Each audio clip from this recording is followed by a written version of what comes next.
कहानी की शुरुआत होती है एक रेगिस्तान से, जहाँ दो आदमी एक खास किस्म की लिजर्ट यानी बड़ी छिपकली पकड़ने आए थे। एक आदमी अपना जाल वहाँ बिछाकर एक लिजर्ट को पकड़ लेता है, तभी दूसरा आदमी जमीन पर डेंजर जोन लिखा हुआ देखता है, जिसका मतलब था कि यहाँ पर खतरा है और इंसानों का आना यहाँ पर मना है। तभी देख वो अपने साथी को यहाँ से निकलने का कहता है, और फिर जब वो अपना बिछाया जाल निकाल ही रहा था कि तभी उसे अजीब सी आवाज सुनाई देती है। वो चेक करने जब आगे जाता है तो देखता है कि वहाँ एक काफी बड़ा गड्ढा है। उसे काफी अजीब लगता है कि ये इतना बड़ा गड्ढा आखिर रेगिस्तान के बीचों बीच होने का मतलब क्या है। मगर तभी वो देखता है कि उसका साथी अचानक से उस गड्ढे से बाहर आता है। वो काफी डरा हुआ था और मदद मांगने लगता है। इससे पहले कि वो कुछ समझ पाता, तभी नीचे से एक काफी बड़ा क्रिएचर खींचकर उसे अपने साथ ले जाता है। ये देख वो डर जाता है और अपना बाइक लेकर वहाँ से निकलने लगता है, लेकिन मुसीबत, बाइक चलती ही नहीं। और फिर तभी उस क्रिएचर का बड़ा सा हाथ बाहर आकर इस आदमी को भी पकड़ लेता है और खींचकर गड्ढे में अपने साथ ले जाता है। और इसके बाद हम दो सिंगर्स को देखते हैं जो बहन भाई थे और एक साथ एक क्लब में गाना गा रहे थे। इनमें लड़के का नाम काओ था। फिर जब शो खत्म होता है तो काओ अपनी बहन से कहता है कि हम जो भी पैसे गाने गा गा कर कमाते हैं इतनी मेहनत से, उसमें से आधे से ज्यादा हिस्सा तो हमारा सीनियर ही रख लेता है, इसीलिए अब से मैंने उसके साथ काम करना बंद कर दिया है। उनकी बातचीत करने के दौरान ही वहाँ नशे की रोकथाम करने वाली पुलिस आ जाती है, जो पूरे क्लब में छापा मारती है और सभी लोगों को चेक करने लगती है कि किसी ने नशा तो नहीं किया हुआ। आखिर में उस सिंगर काओ पर ही इल्जाम लगा देते हैं कि और किसी का तो पता नहीं, मगर ड्रग फिलहाल तुमने लिया हुआ। हालांकि काओ उन्हें समझाता भी है कि नहीं, ऐसा कुछ नहीं है, मैंने कभी ड्रग को हाथ तक नहीं लगाया। मगर पुलिस उसकी बातों का यकीन नहीं करती। थोड़ा सोचने के बाद उसका शक अपने सीनियर पर जाता है, जिसके साथ उसने काम करना बंद कर दिया था। फिर अब काओ को जमानत पर छोड़ दिया जाता है। इनकी बातों के दौरान उसकी बहन के पास उनकी मॉम की कॉल आती है, जो बताती है कि आपके नाना की मौत हो गई है। जो सुन वो लोग अपने गांव जाने के लिए निकल जाते हैं अपनी मॉम से मिलने के लिए, जहां रास्ते में काओ अपने नाना के साथ गुजारा हुआ बचपन का वक्त याद करने लगता है, जब उसकी नाना उसे जमीन से खुदाई करके पानी निकालना सिखा रहे थे ताकि गांव वालों की पानी की जो तंगी है वो दूर हो सके। अब कुछ ही वक्त के बाद वो लोग अपने घर पहुंच जाते हैं और अपनी सारी फैमिली से मिलते हैं। तभी यहाँ एक लड़की जिसका नाम फोन था वो आती है, जो काओ की बचपन की दोस्त थी और अब वो एक काफी मशहूर यूट्यूबर बन चुकी थी। वो यूट्यूब पर वीडियोस डालती। काओ फोन से बात करने की कोशिश करता है, मगर वो उससे काफी नाराज थी और ठीक से उससे बात नहीं कर रही थी, क्योंकि आज 10 साल के बाद काओ अपने गाँव वापिस आया था। इस बीच उसने अपनी दोस्त फोन से कोई भी राब्ता नहीं रखा। अब यहाँ से सीन चला जाता है काओ और फोन के बचपन में, जहाँ हम देखते हैं कि एक बार फोन के डैड काओ के नाना को वो लिजर्ड्स गिफ्ट में दे रहे थे, क्योंकि उन्हें काफी कीमती माना जाता है। ये लिजर्ड्स फोन ने ही पकड़ी थी, मगर काओ ये कहकर उन्हें पिंजरे से आजाद कर देता है कि हमें किसी को भी ऐसे कैद नहीं करना चाहिए। उसकी बात फोन को इतनी पसंद आ जाती है कि उनकी दोस्ती हो जाती है। फिर इसके बाद हम वापिस से मौजूदा वक्त में आते हैं, जहाँ हमें वही दोनों आदमी दोबारा से दिखाए जाते हैं जिन्हें हमने शुरुआत में भी देखा था। इन दोनों को दरअसल उसी क्रिएचर ने नीचे गुफा में कैद करके रखा हुआ था। तभी वो क्रिएचर वहाँ आ जाता है, जिसका साइज बहुत ही बड़ा था और वो काफी खतरनाक भी दिख रहा था। देखते देखते वो इन दोनों आदमियों को मार देता है। काओ अपने दोस्त फोन की यूट्यूब वीडियोस देखने लगता है, जहाँ फोन अपने 8 मिलियन फॉलोअर्स होने की खुशी में एक मुकाबला रखती है, जिसमें वो बताती है कि अगर कोई मेरे गांव की जमीन को खोदकर सबसे पहले पानी निकालेगा तो वो इस मुकाबले को जीत जाएगा और उसे बहुत सारा पैसा मिलेगा। ये बात काओ अपनी बहन को भी बताता है, जिस पर वो कहती है, अरे वाह, तो फिर हमें भी इस मुकाबले में हिस्सा लेना चाहिए, जिस पर वो भी मान जाता है। जिसके बाद ही दोनों एक लड़के जो काओ का दोस्त होता है उसे भी अपने ग्रुप में शामिल कर लेते हैं। ये लोग वहाँ जाते हैं जहाँ पर फोन ने ये मुकाबला रखा था, लेकिन वहाँ पर तो पहले ही काफी सारे लोग आए हुए थे जिन्होंने इस मुकाबले में हिस्सा लिया था। सारे ग्रुप्स को एक नक्शा और एक फ्लेयर गन दी जाती है। फ्लेयर गन का इस्तेमाल उन्हें तब करना था जब वो पानी निकालने में कामयाब हो जाए। इसी बीच वहाँ एक काफी अमीर लड़का भी आता है, जिसका अपना काम भी जमीन के नीचे खुदाई करवाने का था। वो फिर फोन के पास जाता है ताकि इस मुकाबले में हिस्सा ले सके, मगर वो तो उल्टी उल्टी बातें करने लगता है उसके साथ। पर तभी काओ इधर आकर उसे रोक देता है, जिसकी फौरन बाद फोन फ्लेयर गन चलाकर इस मुकाबले को शुरू कर देती।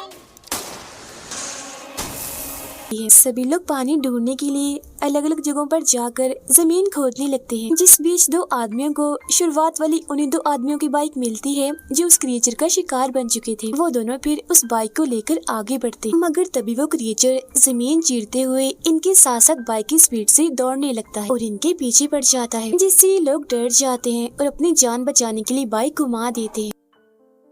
मगर वो क्रिएचर काफी चालाक था। वो इनके रास्ते के आगे एक काफी बड़ा गड्ढा बना देता है, जिससे वो दोनों जाकर उसमें गिर जाते हैं। उधर काओ और उसके साथी पानी ढूंढने के लिए आगे बढ़ रहे थे, मगर तभी उन्हें जमीन पर एक जगह कुछ प्लेट्स दिखती हैं, जिन्हें उल्टा करके रखा हुआ था। सभी प्लेट्स पर मंत्र भी लिखे हुए थे। जो देख काओ की बहन उससे पूछती है कि ये प्लेट्स यहाँ पर ऐसे क्यों रखी हुई हैं, जिस पर वो कहता है कि ये असल में एक काफी पुराना प्राचीन तरीका है पानी ढूंढने का। अगर जमीन के अंदर पानी होगा तो वो प्लेट में जमा होकर उसे अपनी जगह से हटा देगा। उनकी बातचीत के दौरान वहाँ एक दूसरा ग्रुप आता है जो पास ही में खुदाई कर रहे थे, जिनमें से एक आदमी काऊ के ग्रुप से कहता है कि ऐसा माना जाता है कि इस जगह पर एक काफी बड़ा मॉन्स्टर रहता है जो बहुत ही ज्यादा खतरनाक है और उससे बचने के लिए ही इन प्लेट्स को यहाँ पर रखा हुआ है और मंत्र भी इन पर लिखे हुए हैं। उसकी इस बात पर काऊ को जरा भी यकीन नहीं होता, जिसके बाद वो लोग आगे बढ़ते हैं। अब यहाँ शाम हो गई थी। गाड़ी में अपनी नाना का एक काफी पुराना नक्शा मिलता है, जिसमें उसकी नाना ने एक पहाड़ के पास निशान बनाया हुआ था। काओ जब उस नक्शे को फोन के दिए हुए नक्शे से मिलाता है तो देखता है कि उस नक्शे में ऐसा कोई भी निशान नहीं है। जो देख ये तीनों समझ जाते हैं कि जरूर इस पहाड़ के पास हमें पानी मिल सकता है, इसीलिए अगले ही दिन ये वहाँ जाने का फैसला करते। शाम होने की वजह से बाकी लोग यहाँ से जा रहे थे, मगर इनमें से 3 लोग रात यहीं गुजारने का फैसला करते हैं। जिनमें से एक आदमी जब साइड पर जाता है तो तभी वो क्रीचर उड़ता हुआ इसके पास आता है और उसका सर ही काट कर जिस्म से अलग कर देता है, जो जाकर उसके साथियों के पास गिरता है, जिसे देख उनके होश उड़ जाते हैं, काफी डर जाते हैं और अपनी जान बचाने के लिए वहाँ से भागने लगते हैं। मगर तभी वो बड़ा सा क्रिएचर इनके सामने आता है। तब यहाँ हमें पता चलता है कि ये क्रिएचर और कोई नहीं बल्कि बिग लिजर्ड है, जिसका साइज इतना बड़ा हो चुका है। वो अब इन दोनों आदमियों को भी मार कर अपना शिकार बना लेता है। फिर अगली सुबह जब फोन को उन तीनों आदमियों के लापता होने की खबर मिलती है तो वो काफी परेशान हो जाती है, इसीलिए वो इस मुकाबले को बंद करने का फैसला करती है। तभी फोन का मैनेजर उस अमीर लड़के को कॉल करके बताता है कि 3 लोग गायब हो गए हैं, इसीलिए फोन इस मुकाबले को बंद करने वाली है। जिस उन अमीर लड़के को काफी गुस्सा आ जाता है, इसीलिए वो कहता है अगर मुकाबला बंद किया तो मुझसे बुरा कोई नहीं होगा, अंजाम तुम जानते ही हो। जिस उन मैनेजर डर जाता है, इसीलिए वो फोन को मनाने जाता है और कहता है कि देखो ये कितनी बुरी बात है, पहले हमने मुकाबला रखा, अब हम इसे बंद कर रहे हैं तो ये अच्छी बात तो नहीं है, इसीलिए हमें इस मुकाबले को बंद नहीं करना चाहिए। और रही बात उन 3 गायब लोगों की, हो सकता है कि वो खुद ही वापस चले गए हों या फिर किसी और ने उन्हें पकड़ लिया हो, तो हमें इन सब बातों को नजरअंदाज करके अपना मुकाबला जारी रखना चाहिए। हालांकि फोन ऐसा करना तो नहीं चाह रही थी, मगर मैनेजर के काफी कहने पर वो अपना मुकाबला जारी रखती। काओ और उसके साथी नक्शे वाली जगह पर आ जाते हैं, जहाँ उन्हें गुफा मिलती, जिसके अंदर जाने पर इन्हें एक ऐसी दीवार मिलती है जो काफी गीली थी, जिसे देख काओ कहता है कि शायद दीवार के पीछे पानी है, इसीलिए हमें दीवार को तोड़ना चाहिए। ये जगह दरअसल उसी क्रिएचर लिजर्ड का घर है, जो तभी यहाँ आ जाती है और काओ के दोस्त को अपने मुंह में उठा लेती है। जो देख दोनों बहन भाई काफी डर जाते हैं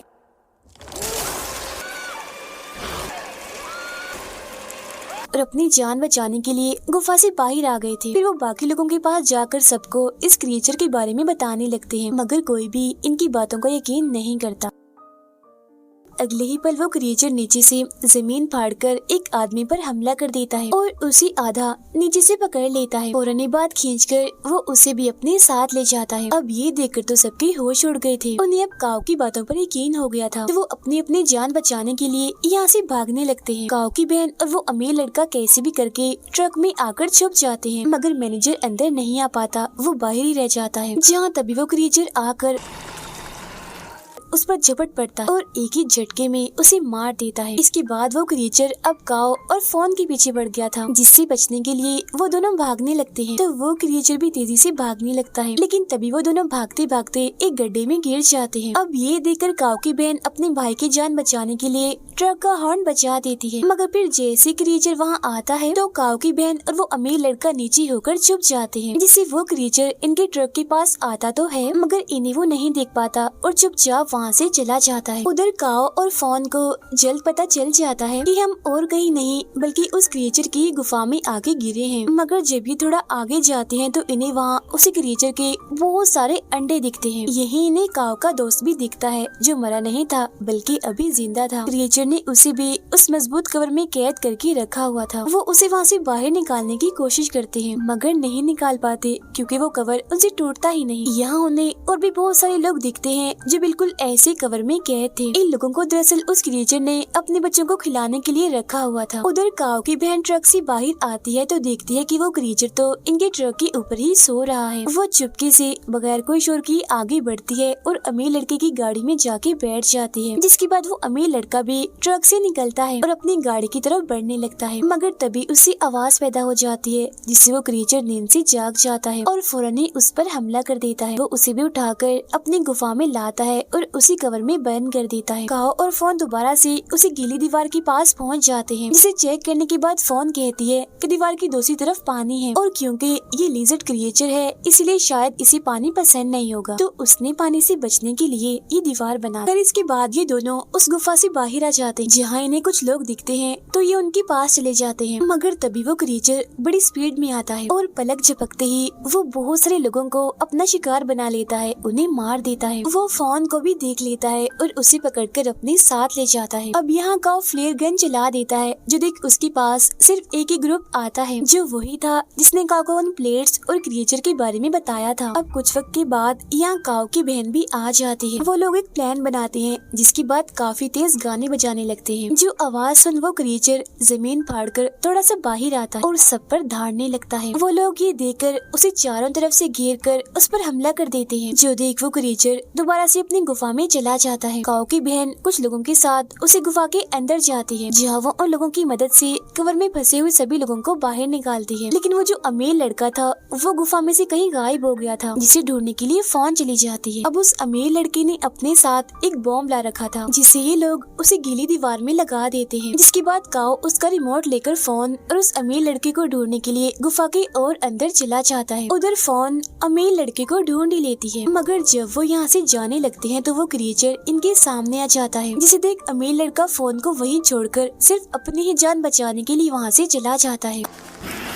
अब इससे पहले वो क्रिएचर फोन पर हमला करता काओ भी यहाँ पहुँच चुका था। वो क्रिएचर के ऊपर छलांग लगाकर उसके ऊपर आ जाता और एक कुल्हाड़ी से उस पर हमला कर देता है मगर वो क्रिएचर इतना ताकतवर था कि उसे कुछ भी नहीं होता। जिसके बाद वो क्रिएचर अब फोन को अपनी दुम से पकड़ लेता है और जोर से उसे जकड़ लेता है। वो उसे फिर मारने ही वाला था कि तभी काओ फ्लेयर गन चलाकर उस क्रिएचर के मुंह में डाल देता है, जिससे वो क्रिएचर बौखला जाता है और उसका ध्यान भटकते ही ये लोग यहाँ से भाग जाते। कुछ दूर आकर काओ रिमोट का बटन दबाकर बॉम्ब को फोड़ लेता है, जिससे वहाँ धमाका होता है और दीवार टूट जाती है। ऐसा होते ही पूरी गुफा में पानी फैलने लगता है। पानी का बहाव इतना तेज था कि क्रिएचर भी उसके साथ बह जाता है और मारा जाता है। पानी अब काफी तेजी से काओ और फोन के पीछे भी आ रहा था मगर वो ठीक वक्त पर गुफा से बाहर निकल आते हैं, जहाँ पर तभी काओ की बहन और उसका दोस्त भी आ जाते। फिर तभी जमीन पर अलग अलग जगह से पानी आने लगता है, जो देख के लोग काफी खुश हो जाते हैं। इसके बाद हम देखते हैं कि वो अमीर लड़का